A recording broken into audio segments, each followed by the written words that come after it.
Bismillahirrahmanirrahim. Assalamualaikum warahmatullahi wabarakatuh. Alhamdulillahirabbil alamin. Alhamdulillahilladzi hadana lihada wa ma kunna linahtadiya laula an hadanallah. Asyhadu an la ilaha illallah wahdahu la syarikalah wa asyhadu anna Muhammadan abduhu wa rasuluh. Amma ba'du. Para hadirin yang dirahmati Allah, dulu saya pernah mendengar salah satu mahfuzat yang membuat saya berpikir, mungkin ini adalah contoh dari pendidikan di pesantren. Kata mahfuzatnya yaitu ta'allaman sogi wa'hal bihi kabirun. Tuntutlah ilmu dari kecil dan amalkanlah di waktu besar. Pendapat saya dari mahfuzat tadi yaitu, jika kita menuntut ilmu dari kecil di pondok pesantren dan kita menuntut ilmu yang bermanfaat, dan jika suatu saat nanti kita sudah besar, kita sudah tidak di pondok lagi, kita sudah di lingkungan masyarakat, kita seharusnya mengamalkan ilmu-ilmu yang sudah kita dapatkan di pondok pesantren dan membagikannya. Perkenalkan, nama saya Muhammad Nabil Wibowo. Dari penjelasan saya tadi, izinkanlah saya untuk memberikan kultum Ramadan kali ini dengan judul Pendidikan di Pesantren.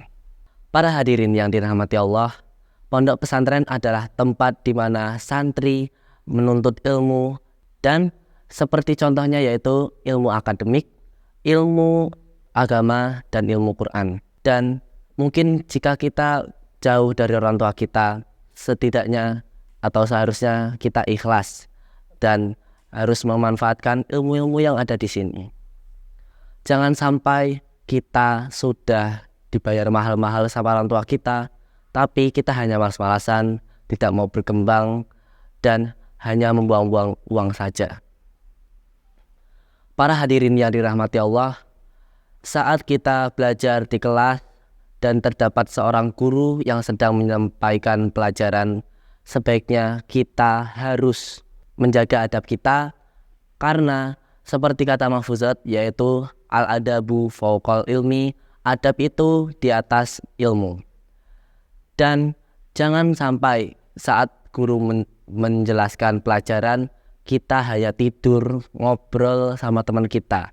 Ilmu-ilmu yang guru sampaikan akan tidak masuk di dalam otak kita. Kenapa kita harus punya adab sebelum menuntut ilmu? Karena tanpa adab, jika kita tidak punya adab dan kita mempunyai ilmu, kita akan memanfaatkan ilmu tersebut dengan hal yang tidak baik, seperti membodoh-bodohi orang, tidak membantu orang yang sedang kesusahan, dan lain-lain. Tetapi sebaliknya, jika kita mempunyai adab tapi memiliki ilmu yang sedikit, kita bisa belajar kepada guru dengan adab yang baik, dan kita bisa memanfaatkan ilmu tersebut dengan hal yang baik juga.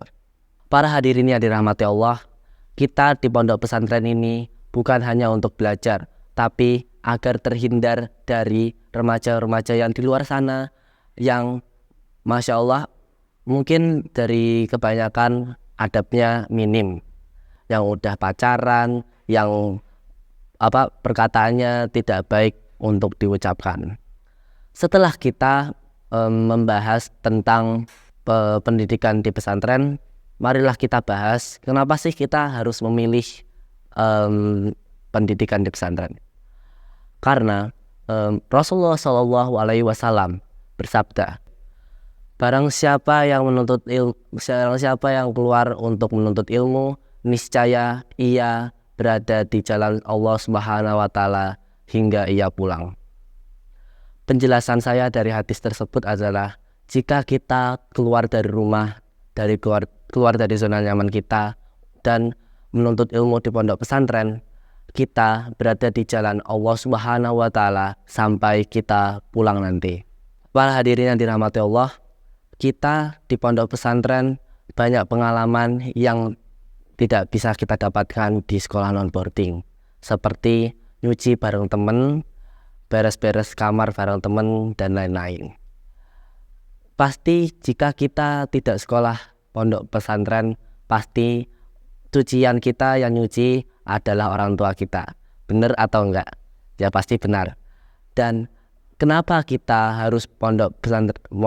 Karena seperti tadi saya bahas tentang masalah hujan. Jika kita nyuci sendiri dari awal kecil, kita sudah terbiasa untuk nyuci sendiri. Dan jika kita sudah hidup sendiri, kita sudah misalnya ngekos atau kuliah, itu kan kita hidup sendiri. Dan kita kalau nyuci sendiri tuh nggak kaget, nggak harus tanya-tanya dulu ini gimana caranya. Karena kita sudah mempunyai pengalaman itu di pondok. Dan setelah saya membahas tadi tentang kenapa sih kita harus di pondok pesantren, marilah kita bersyukur ke atas nikmat Allah Subhanahu wa taala, atas nikmat pendidikan, karena kita sudah diberikan pendidikan layak. Dan kenapa sih kita harus bersyukur? Jika kita kufur nikmat kepada Allah Subhanahu wa taala, kita akan mendapatkan azab dari Allah Subhanahu wa taala yang sangatlah berat. Dan kalau kita bersyukur itu, kita memberikan rasa syukur kita kepada Allah Subhanahu wa taala. Seperti contoh rasa syukur itu yaitu pendidikan. Kita sudah dibiayai sama orang tua kita di sekolah yang layak, fasilitas yang nyaman, dan kita belajar juga nyaman. Itu karena orang tua kita. Kita sepatutnya bersyukur karena orang tua kita diberikan rezeki dari Allah Subhanahu wa taala untuk kita sekolah.